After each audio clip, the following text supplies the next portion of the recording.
Pemirsa, Kepala Cabang Dinas Pendidikan ingatkan sekolah jenjang SMA, SMK, SLB sederajat yang tidak aktif melaksanakan kegiatan pembelajaran akan tetapi masih aktif melaporkan data Dapodik dengan tujuan untuk mendapatkan keuntungan agar segera sadar diri. Celah kasus seperti ini dikatakan bisa terjadi karena sistem pelaporan administrasi yang dilakukan secara digital. Kepala Cabang Dinas Pendidikan Kabupaten Lombok Timur Martua Hamonang Nasution mengingatkan sekolah yang tidak aktif melaksanakan kegiatan pembelajaran akan tetapi masih aktif melaporkan Dapodik dengan tujuan untuk mendapatkan keuntungan tertentu untuk segera sadar diri. Ia menegaskan di Lombok Timur terdapat beberapa kasus yang ditemukan, akan tetapi kasus tersebut berhasil ditangani oleh Cabang Dinas Pendidikan. Ia menegaskan celah kasus seperti ini bisa terjadi karena sistem pelaporan administrasi secara digital sehingga membuka ruang bagi pihak tidak bertanggung jawab memanfaatkan situasi tersebut. Untuk itu pengawasan dikatakan tetap dilakukan dengan bekerja sama dengan pengawas sekolah. Jika menemukan kasus tersebut, terdapat beberapa langkah yang dilakukan oleh Cabang Dinas Pendidikan. Yang pertama adalah melakukan pertemuan dengan sekolah bersangkutan dan jika tidak diindahkan, maka akan dilaporkan ke Dinas Pendidikan Provinsi NTB untuk ditindaklanjuti. Kemudian perlu kita ingat juga bahwa sekolah-sekolah ini kan pelaporannya ke nasional itu adalah digital. Digital itu melalui Dapodik.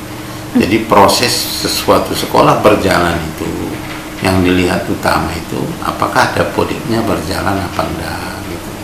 Kalau Dapodiknya berjalan berarti sekolah itu secara digital, artinya berdasarkan laporan namanya dia masih aktif walaupun belum tentu sekolah yang aktif itu proses pembelajarannya berjalan. Ada kalanya yang seperti kalau kita menemukan hal-hal seperti itu, maka pertama pasti itu merupakan kita panggil, kita nasihati, kita ingatkan, itu sudah. Kemudian baru proses kedua itu kita laporkan kan, bahwa permasalahan keputusan akhir itu tentunya ada di dinas provinsi maupun di pusat. Selama Dapodiknya tidak ditutup ya sekolah itu tetap berjalan walaupun kita laporkan kan.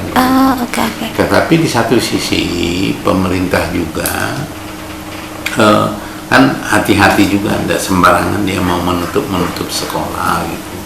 Kalau masih ada proses pelaporan dan segala macam, sekolah itu masih dianggap berjalan. Sementara itu terkait dengan kewenangan penutupan sekolah dikatakan ada pada kewenangan pemerintah pusat.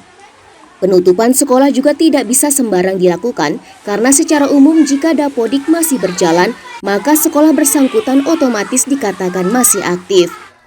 Begitu juga dengan pengalihan status sekolah dari SMA menjadi SMK atau sebaliknya, tidak bisa dilakukan dengan sembarangan. Sementara terkait dengan penutupan ataupun pengalihan sekolah di Lombok Timur sejauh ini dikatakan masih belum ada. Baik Silawati, Abdul Aziz, Selaparang TV melaporkan.